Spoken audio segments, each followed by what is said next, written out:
The Hong Kong-Zhuhai-Macau Bridge was formally inaugurated on October 23, 2018 by China's President Xi Jinping, following repeated delays and budget overruns. With a span of 55 kilometers, it is the world's largest sea bridge. The curving road bridge and undersea tunnel, which cost $20 billion to build, connects Hong Kong's Lantau Island with Zhuhai on mainland China, as well as the gambling enclave of Macau across the Pearl River Estuary. This gigantic concrete and steel structure not only demonstrates China's ability to construct world-record megastructures, but it also serves as a powerful symbol of the country's increasing geopolitical ambitions. Gordon Wu-Sheng, a Hong Kong businessman, initially suggested the bridge in the late 1980s. He was a big supporter of developing a modern transportation infrastructure in the Pearl River Delta. However, the British colonial authorities of Hong Kong were opposed to the notion of a mega bridge at the time, fearful of expansion that would bring the city closer to communist China. Construction of the project began in 2009, after China indicated interest in it in 2003. The bridge is larger than Singapore's total length from east to west. It is 20 times the length of San Francisco's Golden Gate Bridge. The structure required around 420,000 tons of steel, enough to create 60 Eiffel Towers. A segment of the bridge dips into an underground tunnel to allow ships to pass, which runs between two constructed islands. It's also built to endure typhoons and earthquakes. Additionally, it can withstand the impact of a 300,000-ton ship colliding with it. During the bridge's construction, the current wind and tidal pressures were carefully considered to avoid future disasters. Why was it constructed? It's part of China's aim to build a Greater Bay Area that includes Hong Kong, Macau, and 9 other southern Chinese cities. There are presently 68 million people living in the area. Traveling between Zhuhai and Hong Kong used to take up to 4 hours. Now, it just takes 30 minutes thanks to the new bridge.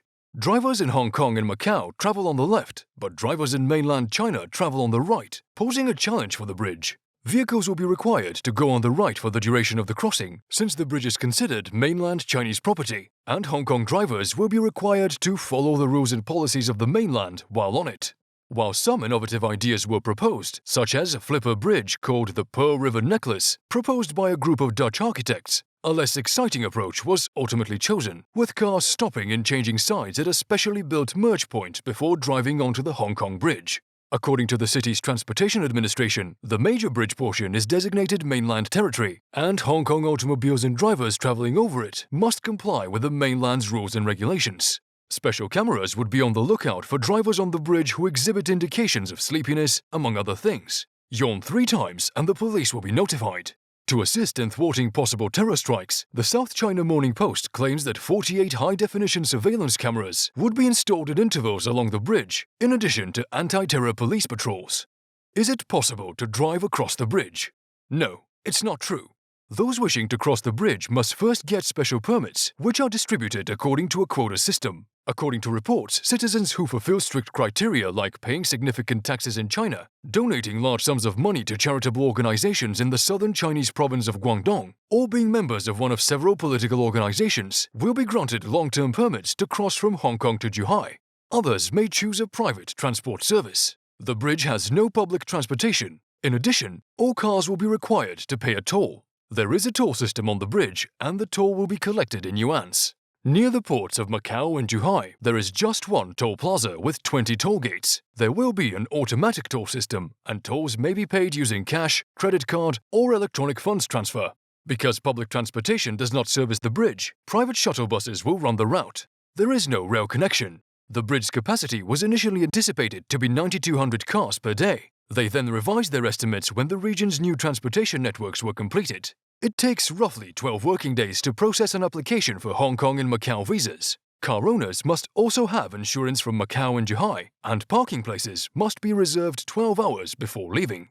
Controversies related to the project.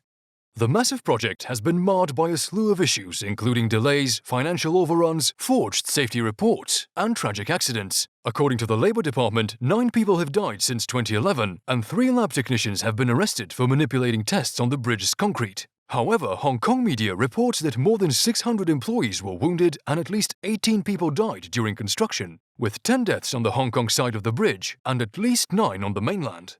Environmentalists worry that the bridge will have a severe impact on the Pearl River Estuary's critically endangered pink dolphin population. Authorities claimed they took precautions to avoid upsetting the dolphin's most active regions. Some detractors regard the bridge as a white elephant that is part of China's multi-pronged effort to gain more control over Hong Kong. Without a question, the Hong Kong-Zhuhai-Macau bridge is a marvel of engineering. It will facilitate industry development and speedier mobility between cities, and it will inspire other countries to follow suit in the coming years. So there you have it, some fascinating facts regarding the world's longest sea bridge. Thank you for watching this video, and if you liked it, please give it a thumbs up and don't forget to subscribe and share it with your buddies. If you have any ideas for topics you'd like us to cover, do let us know. We'll see you next time.